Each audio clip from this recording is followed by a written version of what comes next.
തിരുവനന്തപുരം മുടവൻമുകൾ ജംഗ്ഷനിലെ പ്രധാന drainage pipe line പൊട്ടിയൊലിക്കാൻ തുടങ്ങിയിട്ട് നാളുകളായി. കോർപ്പറേഷന് പലവട്ടം പരാതി നൽകിയിട്ടും നടപടികളില്ലെന്നാണ് നാട്ടുകാരുടെ പരാതി.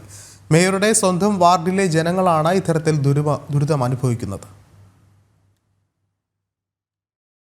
മഴക്കാല പൂർവ്വ ശുചീകരണ നടപടികൾ പൂർത്തിയാക്കിയെന്ന് അവകാശപ്പെടുന്ന തിരുവനന്തപുരം കോർപ്പറേഷൻ മേയർ ആര്യ രാജേന്ദ്രന്റെ സ്വന്തം വാർഡിലെ കാഴ്ചകളാണിത്. മുടവൻമുകൾ ജംഗ്ഷനിലെ പ്രധാന ഡ്രെയിനേജ് പൈപ്പ് ലൈനാണ് പൊട്ടിയൊലിക്കുന്നത്. പ്രദേശവാസികളും വ്യാപാരികളും ഹോട്ടൽ ഉടമകളുമെല്ലാം അനുഭവിക്കുന്നത് വലിയ ദുരിതം. ആഹാരം പാചകം ചെയ്യുന്നത് മാത്രമല്ല, ഈ സ്മെല്ലുകൊണ്ട് ആൾക്കാർക്ക് കടയ്ക്കുള്ളിൽ ആരും ഭക്ഷണം കഴിക്കാൻ കയറുന്നില്ല.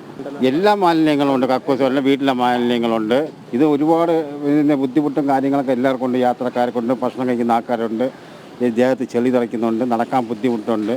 അതുകൊണ്ട് ബിസിനസ്സുകാർക്കൊക്കെ വളരെ ദയനീയാവസ്ഥയാണ്. ദുർഗന്ധം വമിക്കുന്ന മലിനജലം മഴക്കാലങ്ങളിൽ സമീപത്തെ വീടുകളിലേക്കും ഒലിച്ചിറങ്ങും. മെയിൻ കക്കൂസ് മാലിന്യം ഇത് മൊത്തം വീട്ടിലെ സീവേജ് ആണ്. വീട്ടിലിരിക്കാൻ പറ്റൂല, അത്രയ്ക്ക് സ്മെല്ലാണ്. ഇത് കൂടി കഴിഞ്ഞാൽ അതിന് കൊതുകുകളൊക്കെ വന്ന് വേറെ പ്രശ്നങ്ങളുണ്ടാകും. കാരണം ഡ്രെയിനേജിന്റെ ഇൻഫ്രാസ്ട്രക്ചർ അത് പോരാ. ബെറ്റർ ആക്കിയാലേ പെർമനന്റ് സൊല്യൂഷൻ ആയിട്ട് കിട്ടുള്ളൂ.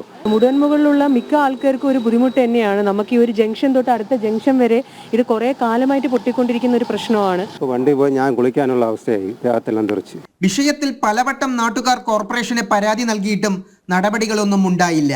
തിരുവനന്തപുരം നഗരത്തിന്റെ പല ഭാഗങ്ങളിലും സമാന രീതിയിൽ ഓടകൾ പൊട്ടിയൊലിക്കുന്നുമുണ്ട്. പനി അടക്കമുള്ള രോഗങ്ങൾ വർദ്ധിച്ചിട്ടും അടിയന്തര ഇടപെടലിന് കോർപ്പറേഷൻ തയ്യാറാകുന്നില്ലെന്നതാണ് ശ്രദ്ധേയം. ജനം, തിരുവനന്തപുരം.